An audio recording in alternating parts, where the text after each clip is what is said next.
Bem-vindos à Soma dos Dias, um podcast do Negócios. Eu sou o Hugo Neutel. Chegámos à marca de 100 de episódios e resolvemos assinalar este número redondo com um momento especial. Desafiámos o António Horta Osório a juntar-se a nós numa conversa aberta com a redação do Negócios. É um dos nomes mais respeitados em Portugal nos temas da economia e das finanças. Passamos por muitos assuntos, da banca ao governo, dos impostos à geopolítica, entre outros. É um diálogo que pode ler em negócios.pt e na nossa edição em papel e, claro, já de seguida. Obrigado por estar desse lado. Citibank, Goldman Sachs, Santander, Lloyds, Credit Suisse, Bial são apenas uma parte do percurso que fez. Esse percurso até ganhou algumas alcunhas, já lhe chamaram o Mourinho da banca e o Samurai da City.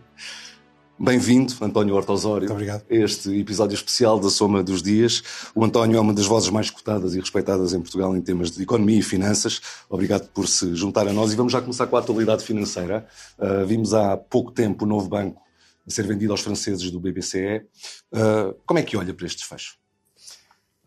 Acho que foi um bom desfecho para Portugal. Acho que para Portugal é positivo, como aliás o Ministro das Finanças repetiu, e bem, não ter demasiada concentração em termos da propriedade do setor bancário num só país, seja ele qual for, e nesse aspecto os franceses, em geral, tinham pouca presença na banca portuguesa. Isso é positivo. Também me parece que é positivo o interesse que o novo banco demonstrou em termos de investimento direto estrangeiro. Parece-me que é positivo para os trabalhadores do novo banco, no sentido de ser um projeto autónomo, e parece-me que é positivo para a concorrência e para as empresas nacionais continuar a ter um bom banco, como é um novo banco, com uma tradição grande nas empresas e nas pequenas e médias empresas portuguesas. Portanto, acho que é um desfecho bastante positivo em geral para o país, como lhe digo, para os clientes e para os colaboradores do novo banco. Por outro lado, a tendência na Europa, ou pelo menos o discurso sobre a tendência na Europa, é que faz falta mais consolidação e, portanto, perdeu-se aqui uma oportunidade de consolidação. Uma solução em que o novo banco ficasse nas mãos de um player já existente em Portugal não seria tão positiva como esta? Eu acho que o novo banco tinha sinergias muito significativas com dois dos bancos existentes em Portugal. O BCP e a Caixa. E nesse aspecto fiquei algo surpreendido que um banco sem sinergias pudesse pagar mais do que os outros e comprar o banco. Mas obviamente essa análise compete a cada uma das administrações dos outros bancos. Mas do ponto de vista daquilo que seria mais positivo para o sistema financeiro, considera que esta solução que foi encontrada é melhor do que uma integração num dos Eu dos acho dois que bancos? O sistema financeiro português está muito forte. Acho que os bancos estão bem capitalizados, têm bons níveis de liquidez, boa qualidade de serviço, bons níveis de eficiência e, portanto, acho que o sistema financeiro português está num dos melhores momentos que eu me recordo nos últimos 30 anos. E, nesse aspecto, está bastante bem. Em relação ao país como um todo, obviamente que temos que considerar também os interesses dos clientes, como eu disse. Para os clientes a concorrência é importante e havendo mais oferta do ponto de vista dos clientes é melhor. Do ponto de vista do setor, obviamente a consolidação leva a mais escala, a mais economias e a mais ganhos. Portanto, tem benefícios para um lado ou benefícios para o outro. Mas eu acho que, como disse, que no seu conjunto foi uma solução bastante positiva pelas razões que referi.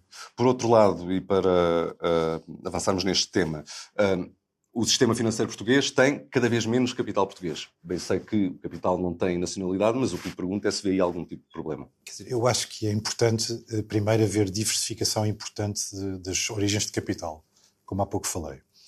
Nós temos o maior banco português, a Caixa Geral de Depósitos, o que tem feito um bom papel. O Dr. Paulo Macedo tem gerido o banco de forma exemplar. Isso é muito positivo, não nos podemos esquecer que há menos de 10 anos os portugueses tiveram que injetar cerca de 5 mil milhões na Caixa Geral de Depósitos. Temos uma participação significativa da banca espanhola, com muito bons bancos, como é o caso do Santander, mas que já tem cerca de 40% do setor, e daí as referências que há pouco mencionámos. Portanto, acho que agora a França, que é um bom país no setor bancário, e o BPCE, que é um banco muito forte, talvez menos conhecido em Portugal, mas tem uma cota de 20% no retalho francês, muito parecida com a cota do Crédit Agricole em França. É um banco muito forte que resolveu expandir-se na Europa e escolher por Portugal como primeiro destino na Europa. Parece-me que é um sinal bastante importante para Portugal. Portanto, nesse aspecto parece-me bastante positivo. E, portanto, eu acho que nós temos uma diversificação adequada. É um facto que não temos nenhum banco com controlo claro nacional, mas temos o BCP, que tendo 2 acionistas importantes estrangeiros, também tem uma base de capital nacional importante e está cotado e tem uma gestão integralmente portuguesa, o que é muito positivo.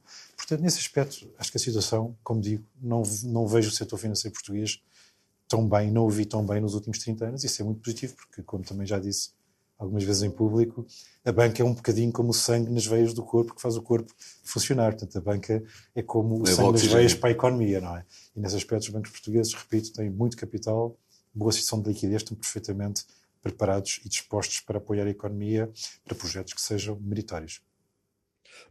Boa tarde, Paulo Moutinho. Queria-lhe perguntar como é que viu a interferência política neste processo do novo banco, com manifesta oposição por parte do Ministro das Finanças à entrada de capital espanhol, ao reforço do peso da banca espanhola em Portugal, e se considera que é uma inevitabilidade que a banca espanhola reforce a prazo o seu peso na banca nacional.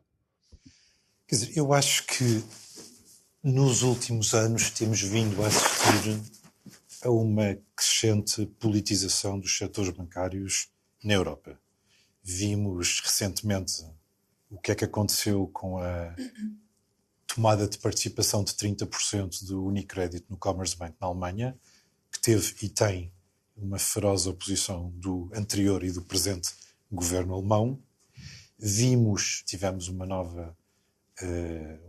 novidade, que é a oposição também do governo espanhol ao takeover do BBVA sobre o Sabadell, em que ontem o Conselho de Ministros espanhol decidiu pôr condições mais apertadas para a operação poder prosseguir. Não podem vetar a operação, mas podiam pôr condições mais difíceis, o que fizeram. E também temos o caso adicional em Itália, em que o governo italiano está muito interessado em criar um terceiro grande polo bancário e, nesse aspecto, também pôs condições muito fortes para o Unicredit poder comprar o BPM. Portanto, nesse contexto, eu acho que o governo português e as declarações que há pouco referi do Ministro das Finanças foram adequadas, porque o Ministro das Finanças expressou uma preferência, portanto, não foram de maneira nenhuma tão, se quiser, violentas como o que se tem passado noutros países, e eu estou de acordo com ele, como há pouco referi, de que não é uma questão de ser Espanha ou não ser Espanha, não é saudável para um país ter uma concentração excessiva na origem de capital da banca de um só país. Porquê? Porque se esse país um dia tiver problemas, a principal consequência imediata é a retração dos investimentos estrangeiros e, portanto, Portugal, nesse aspecto, se um dia a Espanha tiver problemas, imediatamente pode haver uma retração e quanto maior a participação da banca espanhola no país, podia ser qualquer outro país, maior o impacto que as empresas e os consumidores portugueses poderiam sofrer. Portanto, nesse aspecto, eu acho que é mais saudável ter uma diversificação. Os franceses, como há pouco referi, não estavam em Portugal e é um grande banco.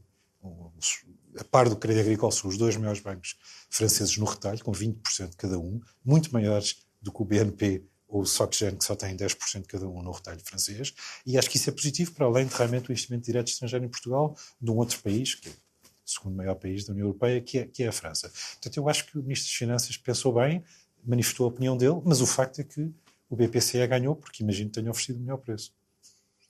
António, vamos continuar só mais um pouco para falar do sistema financeiro nacional. Desta vez sobre o seguinte, o António já mencionou, e os factos demonstram-no, que o sistema financeiro nos últimos anos teve uma evolução muito grande, todos os indicadores mostram isso mesmo, mas há um que é o rácio de transformação que se calhar atrevo-me a arriscar, talvez uma sobrecorreção em relação ao passado. O que lhe pergunto é se concorda com essa visão, porque hoje em dia temos 75%, significa que cada 100 euros de depósitos os bancos estão a emprestar só 75%. Isso é um problema ou não? Não, não é um problema. É uma pergunta interessante. O rácio de transformação deve andar em termos saudáveis à volta da unidade, como referiu. Os bancos não devem emprestar para além dos depósitos que têm, eu diria que uma margem entre 90% e 110%. Eu, quando estava no Lloyds, tinha como política pública estar entre os 90% e os 110%. Porque é bom não só ter o crédito à economia financiado por depósitos dessa mesma economia, como também é bom para os riscos dos bancos, quando as taxas de juros sobem e descem, que subam e deixam do mesmo lado, com a mesma intensidade nos dois lados do balanço, para os bancos não serem apanhados em riscos de repente haver desfazamentos na velocidade da descida ou da subida das taxas de juros. Primeiro ponto. Segundo ponto, se é excessivo ou se é insuficiente, eu acho que tem que se ver do ponto de vista do crédito sobre o PIB. E o crédito total da economia portuguesa sobre o PIB tem vindo a ter uma evolução, na minha perspectiva, positiva, no sentido descendente. Estava demasiado elevado. Há cerca de 15 anos, na grande crise financeira, Portugal tinha um crédito total sobre o peso da economia demasiado elevado e de mais de 300%. Dívida pública, mais dívida às empresas, mais dívida aos particulares. E neste momento Portugal está mais ou menos na média da Europa, que é à volta dos 250%. Portanto, nós temos a dívida pública à volta dos 90 e poucos por cento a descer, o que é muito saudável, mas também temos a dívida privada, quer das empresas, quer dos particulares, que teve uma tendência descendente, mas que está ao nível do resto da União Europeia.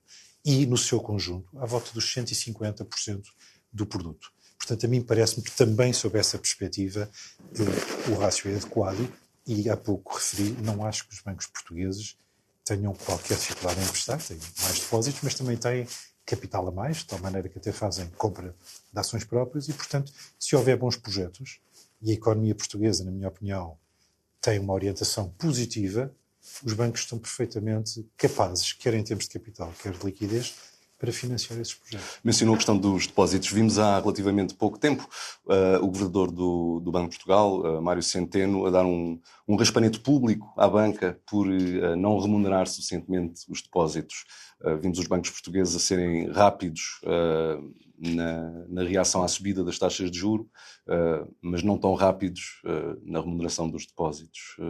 Concorda com essa visão? Como é que olhou para esse raspanete? Eu acho que a concorrência deve funcionar.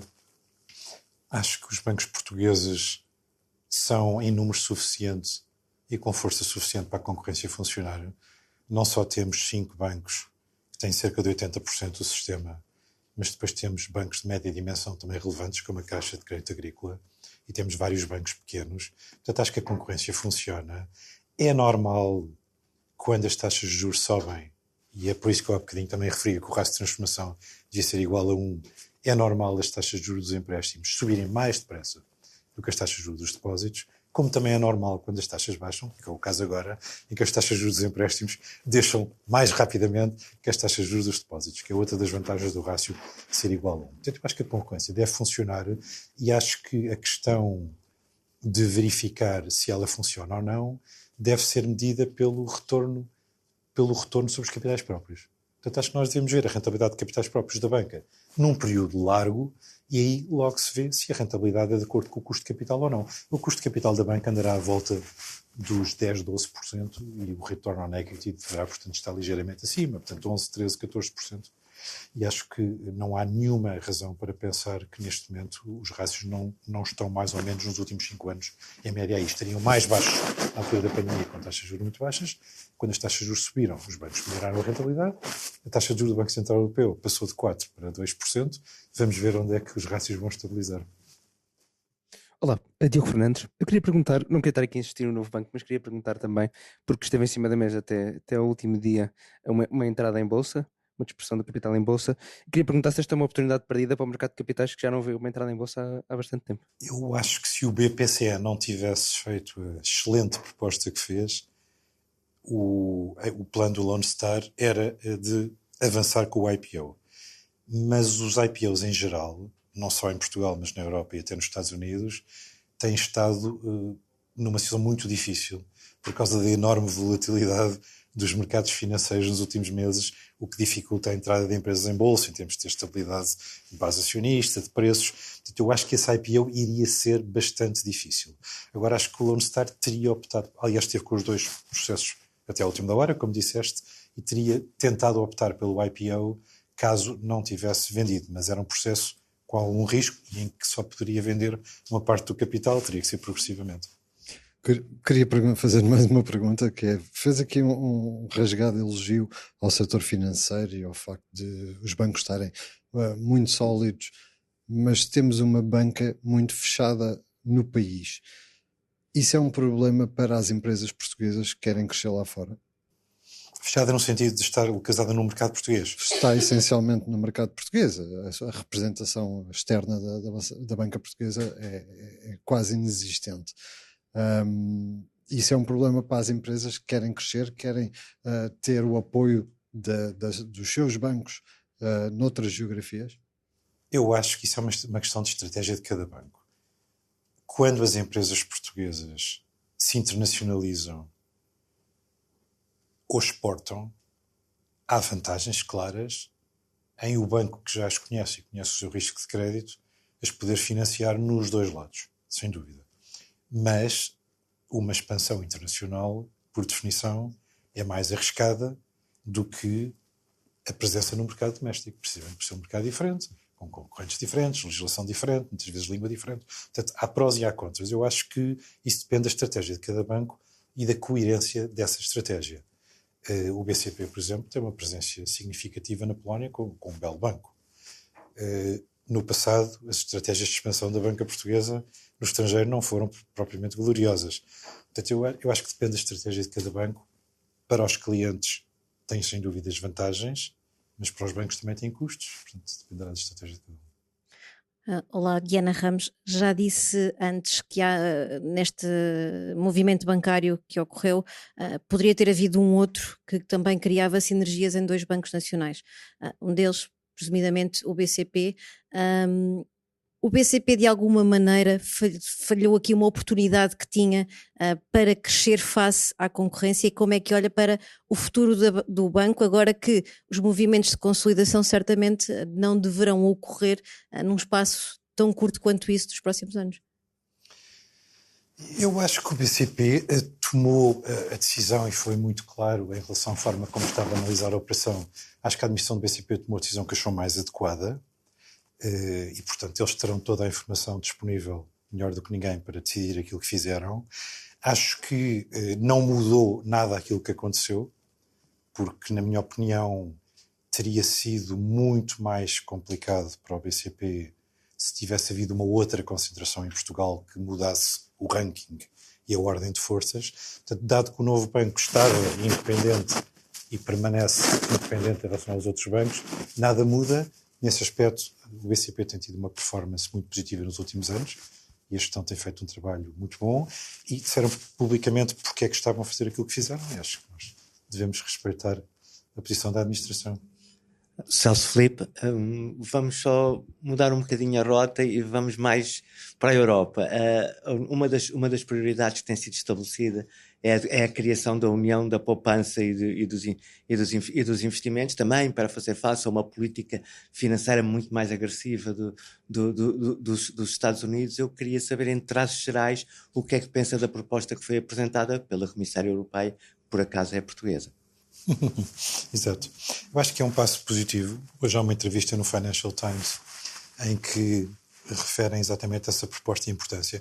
Acho que é muito importante haver um espaço único ao nível do mercado de capitais na Europa. Esse espaço é incompleto.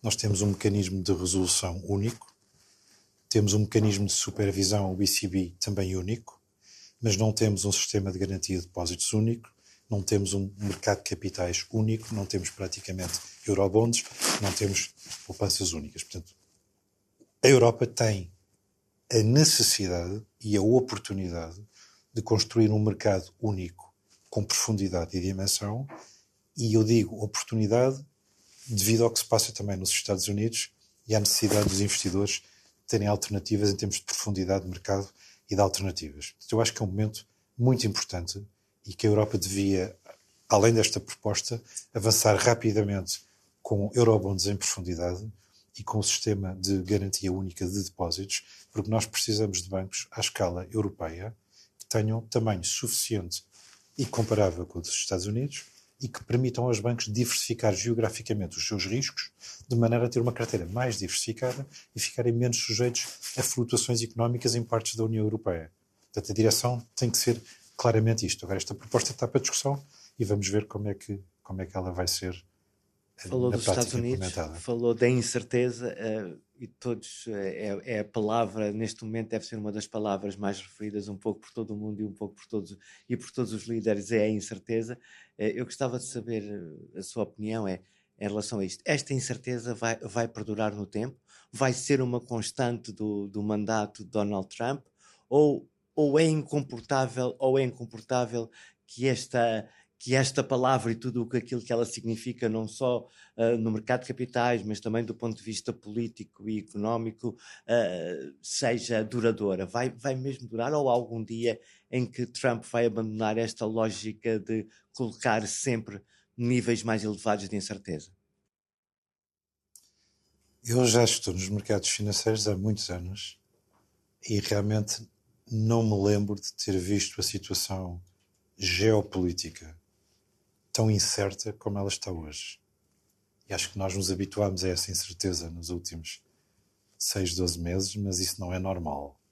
Portanto, temos uma série de black swans possíveis, alguns conhecidos, outros claramente black swans. Vimos o que se passou agora no Irão recentemente, vimos o que podia ter acontecido entre a Índia e o Paquistão, que não está completamente resolvido. Vemos a questão da Groenlândia, em que provavelmente a China pergunta qual é a diferença. Portanto, nós temos uma série de questões geopolíticas complicadas e, como dizia o outro, prognósticos são difíceis, sobretudo em relação ao futuro, mas eu arriscaria prever que a situação vai continuar como está. Eu acho que as nações são muito levadas pelos seus líderes. Como dizia o autor inglês Talleyrand, I would rather have a lion leading 100 sheep than one sheep leading 100 lions.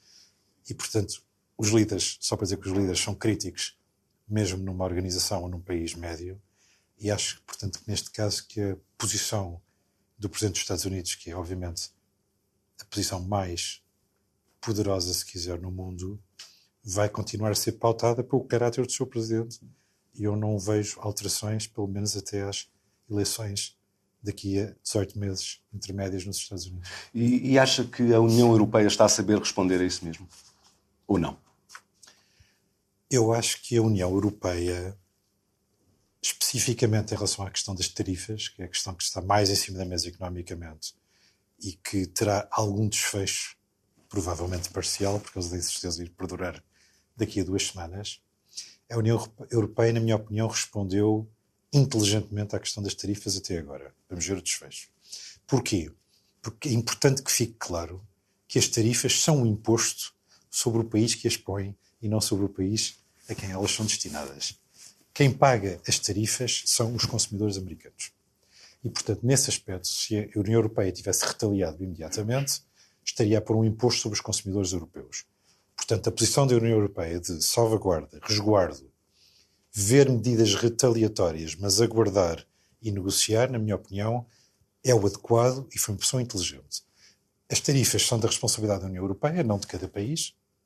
Vamos ver qual é que é o desfecho. Entendo que, para além de medidas retaliatórias tarifárias em geral, há medidas setoriais e medidas empresariais possíveis. Vamos ver o desfecho, mas até agora acho que a União Europeia fez muito bem em não retaliar, porque, repito, isso seria pôr um imposto sobre os consumidores europeus. Vamos então regressar a Portugal. Há pouco falávamos do novo banco, mas o novo banco não era a única grande oportunidade de negócio que havia recentemente. Altice Portugal era outra. A pressão para vender aparentemente já não é a mesma, mas pergunto-lhe se este cenário, se esta hipótese já está completamente fora das suas intenções. Eu penso que a Altice Portugal, que é uma boa empresa e que já foi muito maior, não é? Que já teve uma projeção extraordinária, uma empresa importante para o país, irá mudar de dono, na minha opinião, nos próximos anos. De novo, um prognóstico em relação ao futuro. Segundo aquilo que eu vejo e que é público, o acionista maioritário da empresa fez uma reestruturação com grande sucesso em França, em que os credores deram um perdão monumental contra uma parte minoritária da empresa. Aparentemente há um processo de venda em França. Penso que se seguirá uma reestruturação parecida com a europeia nos Estados Unidos. E, portanto, a Altice, só para dizer que me parece que a Altice Portugal neste momento não está nas prioridades, mas penso que é possível que isso venha a voltar a estar num futuro próximo. Quando dizes um futuro próximo... Não a curto prazo. Não a curto prazo. A privatização da TAP está prestes a ser retomada. Pode ser também uma boa oportunidade de investimento em Portugal? A TAP é uma empresa muito interessante, muito importante para Portugal, embora eu acho que a propriedade da TAP não tem necessariamente que ser portuguesa. Acho que o que é importante na TAP é assegurar as ligações privilegiadas que nós temos com o Brasil, com a África, portanto, todas essas rotas que nós temos e em que somos provavelmente dos mais fortes devem ser asseguradas. Portanto, é importante que a TAP não seja vista como um mérito satélite se houvesse uma venda maioritária a capital estrangeiro, e acho que isso pode ser assegurado, repito, sem necessariamente ter que estar relacionado com o capital da empresa. E penso que o governo anterior, que não é tão diferente do governo atual, estava a prosseguir as negociações nesse sentido. Vamos avançar. Tivemos 2 eleições legislativas em pouco mais de um ano. Há razões para recear que esta instabilidade se torne uma espécie de novo normal e que dessa forma afaste o investimento? Obviamente, a instabilidade política que leva a governos minoritários não é positiva no sentido de permitir a tomada de decisões mais arriscadas, com mais alcance e que permitam as transformações que o país precisa. Porque governos minoritários têm, por definição, que negociar mais, e quando se negocia mais, tem-se obviamente que se alcançar um mínimo denominador comum que leva a fazer consensos. Não é? Portanto, isso é a consequência de ter governos minoritários. Portugal está bem orientado macroeconomicamente. Temos, pela primeira vez em 50 anos de democracia, as contas bem equilibradas, o que nunca tivemos, e eu tive anos e anos a repetir que isso era importante. E agora que as temos equilibradas, tenho vindo a repetir que contas equilibradas não significa superávit. E acho que é muito importante que os portugueses percebam isso. Porque a nossa dívida está a descer 4 pontos percentuais ao ano. Isso deriva basicamente de termos déficit zero, portanto vivemos dentro das nossas possibilidades. Como a taxa de crescimento nominal do produto está à volta dos 5, 6% e a taxa de juros anda à volta dos 2, 3%, a dívida sobre o PIB baixa. É uma questão matemática. E, portanto, eu acho que a questão que nós agora, como sociedade, devíamos discutir é: temos que manter a trajetória de descida da dívida sobre o PIB, sem dúvida. Porque 90 e poucos % ainda é alto e não há razão nenhuma para não continuar a descer. Isso é saudável e bom para as gerações futuras. Mas a grande assinatura pendente neste momento, dado que temos as contas equilibradas, que era uma necessidade como em qualquer caso ou em qualquer empresa, é assegurar o crescimento da economia acima dos nossos comparáveis para melhorar a qualidade dos salários dos portugueses. Os salários dos portugueses são manifestamente baixos em comparação com a Espanha, com a Europa, com a Irlanda ou com os países emergentes da Europa de Leste que já nos alcançaram ou ultrapassaram, como é o caso da Polónia ou da República Checa. E, portanto, eu acho que era muito importante, e aí voltamos à questão de governos minoritários ou maioritários, haver uma discussão séria sobre uma parte do excedente orçamental ou até de um ligeiro déficit que pudesse ser aplicado em medidas com multiplicador positivo na economia. Portanto, nós agora investimos 1.000 e daqui a 4 anos temos 1.200 ou 1.300, que não só tem um efeito multiplicador, mas faz o crescimento do PIB acelerar e, portanto, melhorar os salários dos portugueses, que é a nossa grande assinatura pendente. Eu repito, um espanhol ganha 30% mais em média que um português, a média da União Europeia é 50% a mais, a República Checa estava abaixo de nós há 15 anos, ou a Polónia estão acima de nós, e um irlandês ganha quase 3 vezes o mesmo que um português. Portanto, não há razão nenhuma para nós não termos a ambição de crescer mais. O programa de governo prevê crescer 3% ao ano, o que eu diria é razoável e é melhor do que o programa, por comparação, que o Partido Socialista apresentou acreditar que ambos os números seriam cumpridos, que era 2 e poucos por cento, mas 3%, na minha opinião, não é totalmente satisfatório. Porque é que nós não tentamos almejar crescer a 4 ou a 5% ao ano? E se temos capacidade orçamental e se existem projetos com multiplicador positivo, porque é que não devemos acelerar esses projetos, mantendo a trajetória de descida de dívida sobre o PIB, de maneira a conseguirmos acelerar o crescimento e com isso melhorar mais rapidamente os salários dos portugueses? 2 perguntas rápidas. A primeira é que projetos ou que medidas é que vê que são essenciais como multiplicador? O que é que considera que seria prioritário entre essas medidas ou projetos? Eu acho que E deixe-me só voltar mais um segundo atrás e responde-me logo às 2 questões em conjunto. Se de facto a Altice voltar ao mercado, a Altice Portugal voltar ao mercado, considera novamente, em consórcio com o Warburg Pincus, voltar a olhar e fazer uma oferta pela empresa? A segunda pergunta é muito simples. Dependerá das condições, dependerá se isso acontecer, porque, como eu disse, fazer prognósticos, sobretudo sobre o futuro, são difíceis. Dependerá das circunstâncias da altura, terei que me pronunciar na altura, caso isso venha a acontecer. Mas em que circunstâncias é que era uma boa empresa para investir, se ela voltar ao mercado? Se ela voltar, eu pronunciar-me na altura, dependendo disso acontecer ou não e das circunstâncias que isso aconteça. Em relação à primeira parte, a sua pergunta é muito simples. Na minha opinião, e esta opinião pode, obviamente, ser discutível, mas eu acho que o peso do Estado deve ser mais baixo para libertar dinheiro para o bolso dos portugueses. Acho que o Estado tem uma função muito importante social e de assegurar funções que mais ninguém pode assegurar, mas após essas funções, acho que o Estado deve libertar dinheiro para o setor privado e cada um, tendo o dinheiro no seu bolso, saberá melhor como o fazer render e aumentar os seus salários do que sendo de todos que não é de ninguém. Isso é um princípio meu em termos económicos e de filosofia. Nesse aspecto, eu acho que os incentivos e o dinheiro que nós temos, que poderia ser utilizado com essas medidas como multiplicador que há pouco referi, deveriam ser de apoio às empresas. Fizemos uma série de medidas redistributivas que eram justas e necessárias, mas que estão feitas praticamente. Devia ser de apoio às empresas, porque são as empresas que criam riqueza na sociedade.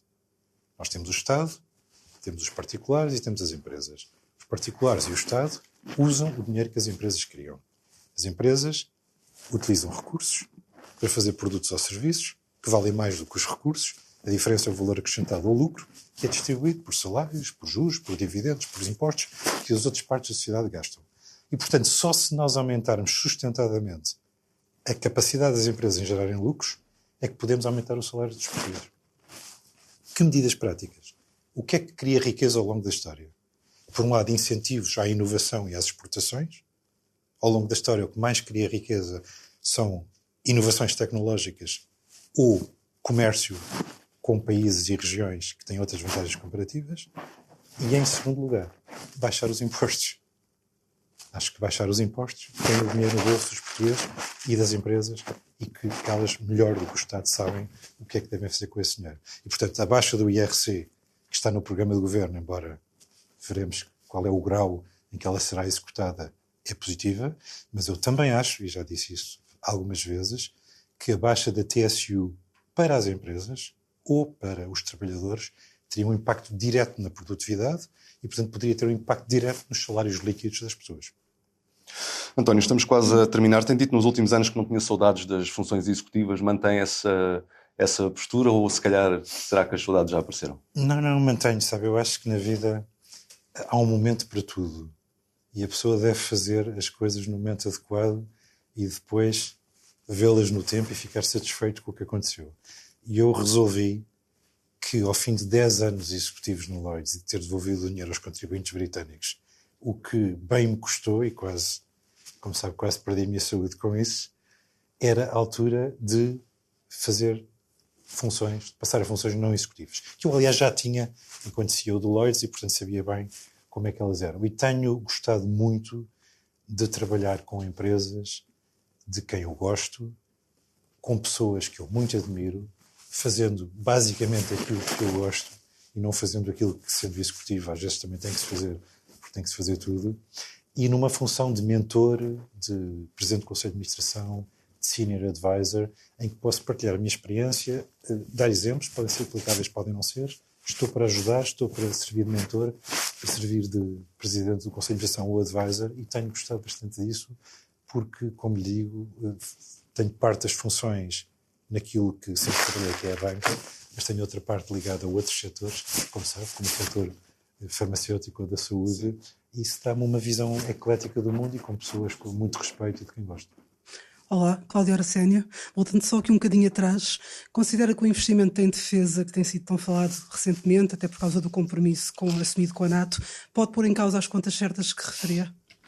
Eu acho que essa é uma pergunta muito importante. E, além disso, eu por acaso fiz uma sessão sobre esclarecimento dos programas eleitorais que a JLM me convidou simpaticamente para fazer, e fiz uma análise por causa disso mais aprofundada dos programas, e fiquei muito surpreendido que, portanto, em maio deste ano, nenhum programa eleitoral mencionava que teriam que aumentar os gastos de defesa, quando era óbvio que eles teriam que ser aumentados. Portugal, como sabe, gasta menos do que a meta anterior dos 2%, é salvo pela Espanha, que ainda é pior, e que não se portou assim tão bem na cimeira da NATO, e, portanto, houve um compromisso, como sabe, até 2035, de aumentar os gastos em defesa para 5% do PIB, 3,5% em material seriamente militar e 1,5% em funções adjacentes, e eu acho que esse compromisso tem que ser bem equacionado no crescimento, para não perturbar a descida da dívida pública sobre o PIB, mas esse impacto tem, obviamente, efeitos positivos sobre a economia também, dependendo de como é que ele é gasto. Portanto, aquilo que eu acho que isso é necessário para a NATO e para a Europa. Acho que um dos Black Swans, que há pouco falávamos, é, na minha opinião, a falta de percepção da maioria dos europeus de que a guerra na Ucrânia pode ser apenas o começo de uma coisa muito maior. Nunca vi na história do mundo alguém com boas intenções e boas vontades ser respeitado. É preciso ter um exército e uma defesa própria, força para ser respeitado. E normalmente é como os seguros, é importante ter um exército na esperança de não ter de o utilizar, mas tem que se ter. E, portanto, acho que isso é um must. Dentro disso, acho que o governo português, dentro dessa necessidade de aumentar os gastos em defesa, deveria tentar fazer as coisas com graduação, portanto, assegurando que a dívida sobre o PIB continua a descer, mas como há pouco lhe disse, se a nossa dívida sobre o PIB está a descer 4 pontos percentuais ao ano, é perfeitamente possível daqui até 2035 graduar os aumentos em defesa de maneira a não prejudicar a trajetória de descida. Mas mais importante do que isso, eu acho que nós devíamos tomar esta oportunidade e necessidade para investir na defesa que nos pode ser muito útil. E qual é que é essa? É a Marinha.